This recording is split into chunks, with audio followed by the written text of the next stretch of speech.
Hey everyone, Fujosovich here. We think we're going to be starting our climb to legend here for real now with a little mid-range Murloc Paladin. I think this deck was basically made popular by Tides of Time. Strife Crow modified it, Savage modified it. Basically everyone's playing this deck. Apparently super powerful.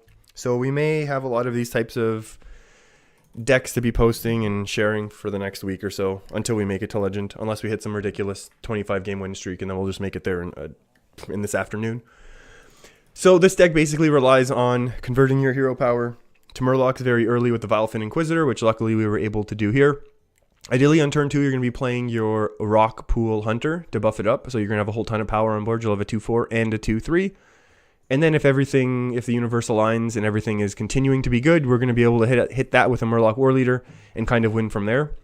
At this point, we have the option of going Crawler, and I think we're going to just because I don't know what type of Shaman this is going to be. I mean, Shaman missing turn 1 right now is kind of usual, but if it's Elemental, which we basically expect it to be, we would then also expect some sort of minion to start coming down. This totem tells us nothing. Maybe this is a pure control. Maybe someone's testing out control. We'll talk about Curator in a second after this Discover. So we're obviously taking Sunkeeper Tarim. So there's basically 4 good Discovers off of Stonehill Defender. Sunkeeper Tarim is one of them, and apparently everyone says that card is basically busted right now. And that's one of the reasons why we are playing this deck, and one of the reasons why Midrange Paladin as a whole has basically come back into the meta. So Sunkeeper Tarim, okay, so this is Elemental Shaman. I think we're in a decent enough position right now, considering where we are with our board and our opponent's board. Consecration right now does nothing for us. It's good to know we'll be able to clear the board in a second. We're just going to continue to trade off here. Just because we don't really have anything else big to do, neither does our opponent. So off of the Stonehill Defender, we have 4 really, really good taunt Discovers from Paladin that we can get. Sunkeeper Tarim is one of them. A neutral is Curator. The other one is obviously going to be Tyrion, one of the best cards in the game. You kind of want to get that as often as possible. The other ones are escaping me, but we'll continue to talk about that. Obviously, getting Curator is also a great card in this deck. Curator is in here basically because we are running the Murlocs. We have this option of basically continuing to help us draw our deck. And because we're also running the Murlocs, we also have Gentle Megasaur, 2 Gentle Megasaurs, which I was lucky enough to open and didn't have to spend any dust crafting. Because that is a very niche craft. The 4 mana 5/4, where is it? The 4 mana 5/4 adapt all of your Murlocs, which is really cool once your hero power becomes Silverhand Murlocs instead of Silverhand Recruits. But the idea here is with that card, you're able then to kind of really power up whatever your existing board is. I'm expecting our opponent here to be running a little bit on the phone for them to be playing quite this slow. Servant of Calamos, that's kind of a instant play for me, I would expect, so I'm not really sure what's going on here with our opponent. I think this is going to be a really quick. There's no way I'm going to consecrate this board at this point. Friendly Minion or Noble Sack. So this is more of a control style matchup. So we're going to go with the Getaway Kodo. I think Redemption's also really good. Obviously, you hit a Redemption on something like Tyrion or Rag, and you're really, really happy. But we're going to go with the Getaway Kodo, and I think we're just going to punch face. Yeah. If our opponent does AoE us down, that's okay. And if they don't, then we're just going to Sunkeeper Tarim and basically win from there.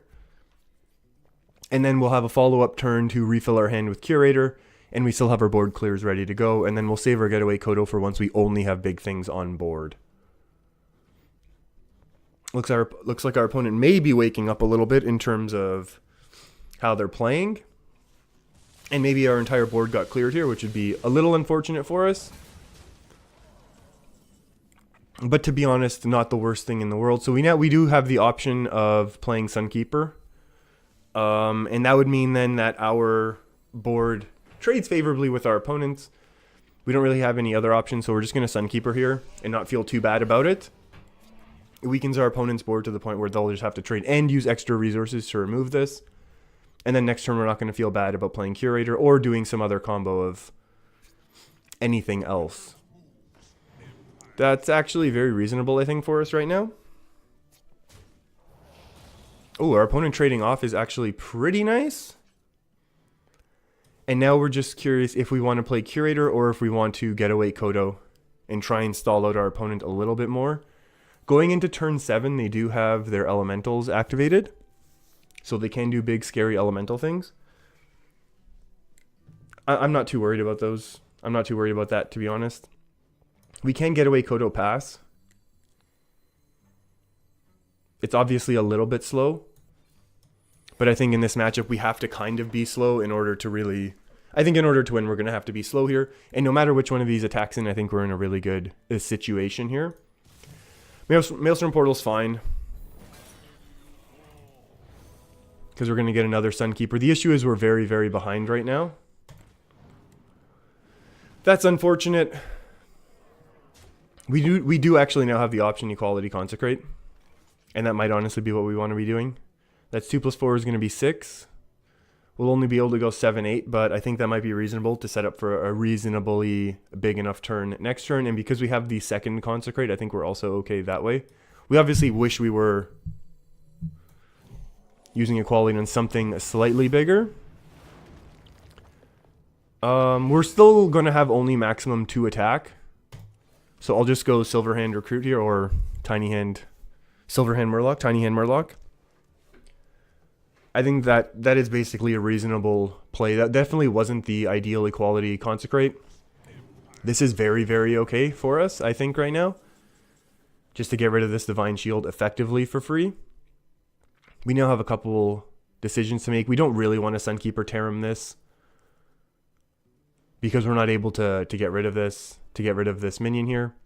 Buffing it doesn't really do too much, so we're going to go ahead and Discover first, unless we want a Curator, which I don't think we really want to draw ourselves too much right now. This is actually reasonable. This is actually an interesting decision here. The Wicker Flame's obviously great for the aggro decks, and I know a lot of these deck lists are running Wicker Flame. I think we're going to go ahead and take the Twin Imps. 7 mana, 4/6 is obviously not great, but I think we're kind of forced into it right now. And then we'll just buff here and pass. Our opponent has used 2 AoEs, although it's Shaman, so they're going to have at least 2 more. I like the idea of building our board up a little bit like this. It will ensure that, you know, potentially next turn we can do Sunkeeper, True Silver type of things to punch through a little bit effectively no matter what comes down. And I am expecting the large elementals to start showing up slowly, because that's kind of the way Elemental Shaman is built to really be winning. They need these mid-game stalls, which we kind of saw a little bit later, into their big Blaze Callers, Fire Elementals, Kalamos, maybe Alakir. And because these are both relatively slower decks, that's basically why this game has turned to be a little bit slower than I think I've seen this deck be played. This deck does have a good matchups against the aggros of the world with Pirate, and there's our first Fire Elemental, which is okay. One more Lightning Storm. Not the end of the world for us, that's for sure. And now we definitely... Oh, now we kind of feel bad about not having traded off that Divine Shield. But actually this, all in all, makes things a little bit better for us. We have the healing for next turn, so I think we'll be okay just attacking Sunkeeper and then True Silvering this down. Opponent's only going to have 6 on board, where we'll have a Sunkeeper and a True Silver and then healing in hand. Twin Imps is looking like a really, really bad pickup right now, but that's okay.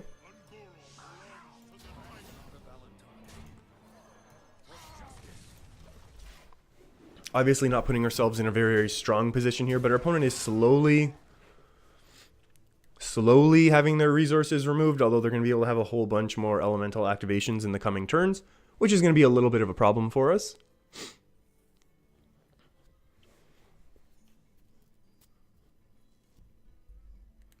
Twin Imps is actually horrible. I totally regret making this choice now. We should have totally taken Wicker Flame. That's decent enough. We'll be able to take out the 3/3 obviously now. And the Elemental Train is going to be able to continue to keep going. I don't want to Equality Consecrate. Although I'm trying to see now how valuable would that be. This is going to be another one of these Flame Elementals. Both Curator and Twin Imps are kind of bad. right now, just because the 4-6 trades so favorably. If we are forced to equality consecrate, I'm trying to think how bad shape would we actually be. That's going to be 7. Well, that's 6 mana. This goes 7, 8, 9. We don't really have that much power on board. We have a few top decks that could kind of start saving us. Maybe we are forced to do that to try and actually regain the board at some point here. Because unless we have the board, we're not going to really be able to do anything.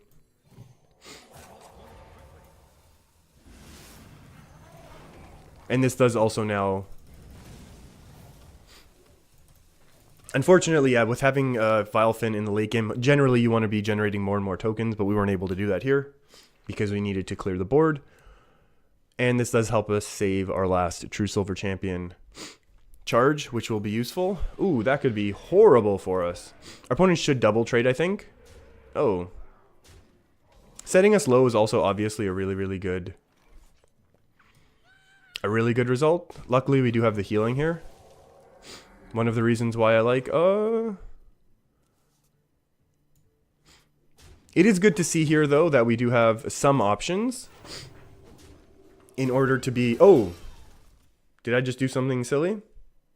No, we did need to get rid of that last point of health on Alec here, which is okay. So our opponent won't have that much more burst. They're going to have another Blaze Caller and one more Fire Elemental. At least. But I think because of Spike Ridge Steed and then a couple of these other slightly faster cards, we should be okay in terms of stabilizing things. Oh, definitely just going face here. Oh, filling the board, also terrifying. Well, we'll be able to Aldor here and then buff it up. Obviously, if it gets hexed, or well, I should say when it gets hexed, that's going to be very bad. If we had 1 extra mana, that would be ideal, but we're definitely forced to do this. And then we don't necessarily lose to hex, but it's going to be a really bad time for us if and when that does happen. Top decking hex is pretty cool. Into a Bloodlust. Very bad time for us. That is for sure. Okay, and it's looking like, well, I'm at least expecting this to turn into a mirror matchup here. Queuing into another Murloc. This is definitely what we're expecting. The issue is now, of course, how Murloc War Leader interacts. But luckily, we hit our almost perfect opening of for our deck. Obviously, our opponent's going to have a little bit of a surprise secret that they'll be able to play a little bit later. We're still able to punch through this, which is very nice, and that's also not a Murloc, so we do have the option of Murloc War Leader right now. And I think we will take it, because I think at this point we do want to push a little bit to force some sort of reactive response from our opponent. It's going to give us a little bit, obviously that gives us much more board presence than throwing down a Stonehill Defender ourselves. This is also potentially not good for us. Well, now we have the option for our second War Leader, which could be an interesting... We could go slow ourselves, but I think now that we have a little bit of the initiative here, so we can just go ahead and punch through. Getaway Kodo. We know we're going to be able to punch in next turn as well. And we're off to a really strong start here. Obviously, our opponent's not able to coin out their Sunkeeper anytime soon. They're going to be forced to either... Uh-oh. Well, at least we didn't lose any of our other minions here. So we're going to be able to punch through both of these, actually. Which is going to be very good. And I think we're going to go ahead and... This is obviously not a... We're going to discover first, just to make sure. We want our other Sunkeeper, I think. Okay, we made the Twin Imps mistake last turn and did nothing last game, so we're not going to do that again, that's for sure. We'll buff up one of these so we can punch through. Punching through here. Obviously, now we've set ourselves up for a nice big juicy Equality Consecrate. But after that, we'll be able to throw to Bog Creeper, followed by Curator. Oh, even worse. Our opponent just lost. Never mind. And so that's basically the ideal curve that I was talking about from game 1. If basically curving out into your Murlocs perfectly with this deck. Okay, and now we have decided to go ahead and find ourselves in a little bit of a game against a druid. They did mulligan their first card, so we're not expecting quest druid. Oh, elemental, likely elemental token aggro. We are going to go for an early hydrologist because we want more power on board, basically. Getaway Kodo, eye for an eye, or noble sack. I think we would want noble sack. We are going to attack into one of these just to help weaken it down, forcing some sort of trade into the 2/2. 2/2's obviously not going to trade ideally with the druid hero power, but I'm not expecting too much more going on here. Just buffing up the minions, that's kind of bad for us. Forcing the double trade, but that's also kind of okay. We do have the option now of Galactic Crawler into Noble Sack to try and trade off. That was honestly, that's kind of okay for us because Power of the Wild is one of the bigger, I don't want to say win conditions, but one of the bigger buffs that our opponent really can do. On turn 4, what are we possibly going to do? This is way too slow. I almost want to hang on to this just in the event that there is any pirate shenanigans. But I feel like having a 2/3 out right now is going to be a significant amount more pressure than the 1/4. Just because if these get buffed again, at least the 2/3 is going to trade with one of them. Whereas the 1/4 could just simply get traded into if they get buffed again. Which I'm expecting these token aggro druids to really have a lot of buffs. But because this is an aggro deck that we're playing against, I'm expecting our mid-range Murloc Paladin to kind of do a little bit better against it. And I would honestly be willing to play the 4 mana 5/4 just for tempo, as opposed to playing the Stonehill Defender. That's terrifying. That's also kind of scary. But that's why we played this. And now that's also really good for us because we've traded off with our opponent's board. They do have one 5 attack minion here, which is scary. Oh, a freebie. Thank you. So obviously we're a little bit worried about how things are lining up right now, but that's okay. We'll just play out our strongest board possible, which I think is going to be a little bit spread out. I know obviously the 5/4 is potentially stronger in terms of overall power on board, but I also like being a little bit spread out and potentially forcing our opponent to go slow with the hero power. Uh-oh. Summon 2 1/1s. It's reasonable. This is actually going to be a bit of a buff for our opponent, so I'm scared to play that. We do have the option of Gentle Megasaur right now, but we also have the option of Discovering Taunts, which could help us because I don't really want to do this next turn. Although there could be some good adapts, either in terms of health, Divine Shield of our own, maybe some Death Rattle action. But then we could save this for turn 6 and Discover Now with the hero power, which I think could be very powerful as well. 7 mana 6/6 is going to be pretty good. This just dies basically for... Oh, no, actually it's okay right now, isn't it? Dirty Rat would be okay if we had something like a True Silver in hand, because we know we'd be able to pull it and then attack. Although maybe Dirty Rat could be reasonable in the fact that we know that that's a Flame Elemental. Let's go Dirty Rat and trade this off. You know, the question is, do we want the Dirty Rat now? Yeah, we do want more defense on board. Oh, terrifying. We just lost. Ha! That's awful. Okay, so we really need some help now in order to somehow come back in this game. That's horrible. Obviously pulling, yeah, I think Argus was the top deck, but then we also had... Oh, this was the 5+ attack minion. Oh, this is going to be terrible for us.